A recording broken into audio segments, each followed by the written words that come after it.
যে এ এবং বি উভয়ে তাদের ঘড়িগুলি 5000 প্রতি ঘড়ি দরে বিক্রি করে, এর 25% লাভ হয় এবং বি এর 10% ক্ষতি হয়, তাহলে এ এবং বি এর ক্রয় মূল্যের অনুপাত কত? দারুণ ইম্পর্টেন্ট একটা অঙ্ক, লাভ ক্ষতির একটা অঙ্ক। তো অবশ্যই দেখো আমরা জাস্ট কয়েক সেকেন্ডের মাধ্যমে কিন্তু অ্যান্সারটা করে ফেলবো। দেখো প্রথম কথা হচ্ছে যে আমরা যদি এর ক্ষেত্রে দেখি, তাহলে এর ক্ষেত্রে কি হচ্ছে 25% লাভ হয়েছে, তাই তো? 25% মানে আমরা জানি 1/4, আর যারা জানো না তারা শতকরার ক্লাসটা আমার দেখে নেবে, বেসিক ক্লাস। তাহলে দেখো 1/4 হয়ে গেল। তো যখনই আমরা এইরকম পেয়ে যাবো, এই নিচে যেটা থাকবে সেটা আমরা সবসময় সিপি ধরে নেবো, কোনো সমস্যা নেই। এবার দেখো 4 টাকায় 1 টাকা লাভ হয়েছে, তার মানে ক টাকা হয়েছে? 5 টাকা, ঠিক তো? তাহলে 5 টাকা হয়েছে, কিন্তু 5 টাকা আমি বিক্রি করেছি, 4 টাকা দাম, 1 টাকা লাভে বিক্রি করেছি, 5 টাকা বিক্রি করেছি, কিন্তু না, বিক্রি করেছি কততে? 5000 টাকাতে। তাহলে এটার কত গুণ? আমার হচ্ছে 1000 গুণ। তাহলে আমার সিপিটাও যেটা হবে সেটা হবে আমাদের 1000 গুণ। তাহলে সিপিটা কত হলো? আমাদের 4000 পেয়ে গেলাম।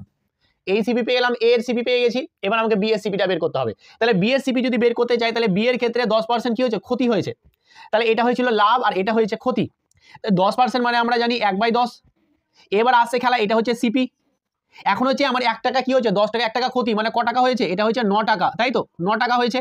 10 টাকা 1 টাকা ক্ষতি মানে 9 টাকা হয়েছে। কিন্তু আমাদের কি বলছে? আমাদের বলছে যে এটা 9 টাকায় বিক্রি করেনি, 1 টাকা ক্ষতিতে বিক্রি করেছে, 9 টাকায় নাই, কত টাকা বিক্রি করছে? 5000 টাকায়। তাহলে কত গুণ? তাহলে আমার এটা অবশ্যই আমরা এইভাবেই করবো যে 5000 বাই হচ্ছে 9 গুণ। তাহলে আমাদের সিপিটাও হবে এটা গুণ, তার মানে এটা গুণিত হচ্ছে 5000 বাই 9 গুণ।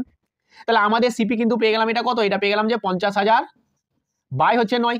তাহলে এই যে দুটো এর সিপি এবং বি এর সিপি পেয়েছি, সিপি মানে হচ্ছে ক্রয় মূল্য, সিপি মানে হচ্ছে ক্রয় মূল্য, এই দুটো অনুপাতটাই আমাকে বের করতে বলেছে। তাহলে এই দুটো যদি অনুপাত বের করি, তার মানে হচ্ছে যে কি 4000 ইস্টু হচ্ছে 50000 বাই হচ্ছে 9। চলো একটা শূন্য, দুটো, তিনটে, এদিকে 1 এদিকে 1 আর এদিকে 3টা শূন্য কেটে গেল, 9টা আমি এদিকে গুণ করতে পারি, কোনো সমস্যা নেই। তাহলে 4 9 36 ইস্টু হচ্ছে 50, কিন্তু আমাদের অপশানে নেই, এটা কাটাকুটি যাচ্ছে অবশ্য। দেখো 2 দিয়ে কেটে যাচ্ছে, এটা 18 হয়ে যাচ্ছে আর এটা হয়ে যাচ্ছে 25। তাহলে এটা কিন্তু আমাদের অনুপাত হয়েছে এ ইস্টু এর এবং বি এর মানে ক্রয় মূল্যের অনুপাত, যেটা আমাদের অপশান আছে কি? অপশান আছে আমাদের বি।